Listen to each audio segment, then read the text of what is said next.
attacks on police officers are outrageous and completely unacceptable. They are here to keep Nashville safe. But 2 Metro police officers have been attacked in the past 2 days.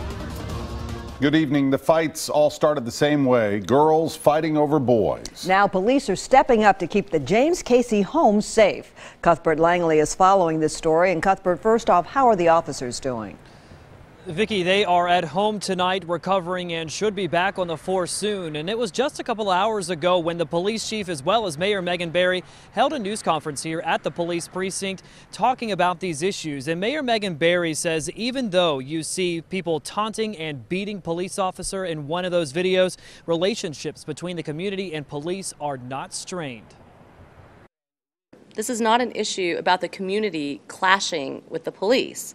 These 2 incidences are examples of our police officers being caught up in the middle of tense and violent situations between residents and non-residents in this area.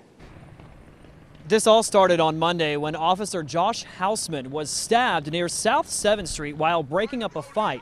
Then last night, 24 hours later, Officer Matthew Cameron was brutally beaten, as you see in this video. He was reporting to the same area after a shots fired call, and that's when he supposedly saw a man heading a woman. That man started attacking the officer, as you see in this intense video. 22-year-old Brian Shannon and a 17-year-old were arrested because of all of this. Today, the police chief announced officers will now patrol the area in pairs and will be around the Casey homes around the clock.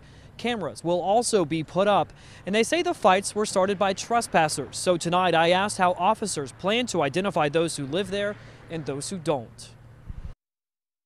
We know who the players are, and we know who belongs and who doesn't belong. We have a trespass list. We work very closely with the MDHA, and they have a trespass waiver list, and we work with them. So those people have been identified. So when we see people that don't belong over there, we address it. Pastors will also be stepping up their, so to speak, enforcement in the area. Metro Police say they really are relying on them to get into the community to try to cool tempers rather.